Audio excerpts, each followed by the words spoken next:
શહેરના કુંભારવાડામાં સખી મંડળની લોનનો હપ્તો ભરવાનું કહેતા દંપતી પર કરાયો હુમલો.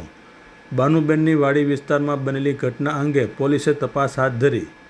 શહેરના કુંભારવાડા બાનુબેનની વાડી વિસ્તારમાં સખી મંડળમાંથી લીધેલ લોનનો હપ્તો ભરવા બાબતે વાત કરતા આ જ વિસ્તારમાં રહેતા માતા પુત્રએ દંપતી પર કર્યો હુમલો.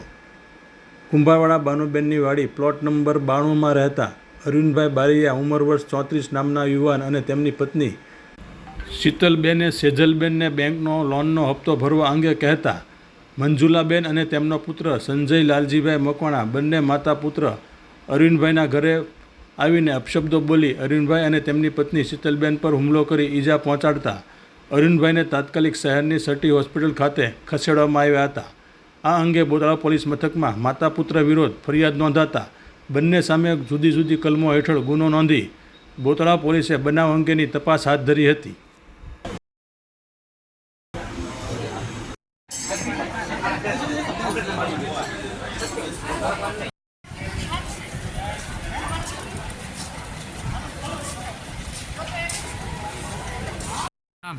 અરવિંદભાઈ ધીરુભાઈ બારી. ભાઈ ક્યાંથી આવો છો ને શું બનાવ બન્યો? કુંભારવાડા બાનુબેનની વાડી શેરી નંબર 4માં. શું બનાવ બન્યો? એના હપ્તાનું કીધું તો મને મારી ઉપર આવીને સીધો ઘા કર્યો. શેના આપતા હતા ને કોણે ઘા કર્યો? સંજયભાઈ વાલજીભાઈ મકવાણા. અને એને કીધું હતું, એના મમ્મીને કીધું હતું કે હપ્તો કાલે આવે છે, કીધું બરાબર કાલે બધાને ભરવાનો છે. તા એ ઘણું બધું અમે જેમ તે મારા ઓવને ને આવીને સીધો ઘા જ કર્યો મારી ઉપર. શેની લોન લીધી હતી ને શેનો હપ્તો હતો? સખી મંડળની લોન લીધેલી છે, 5 જણા ગ્રુપ છે અમારે. એમાં છેલ્લો હપ્તો બાકી હતો, બાઉન્સ થતો હતો. એની હિસાબે એને કીધું કે હપ્તો ભરી દીધી છે. દર હપ્તે એને કહેવાનું હતું, દર હપ્તે કહેતા તો હપ્તો છેલ્લો હતો તો કીધું ભરી દે બરાબર.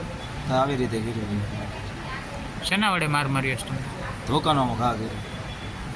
તમને અત્યારે ક્યાં આગળ લાવવામાં આવ્યો છે? હા, અત્યારે ક્યાં આગળ લાવવામાં? સલડે હોસ્પિટલ.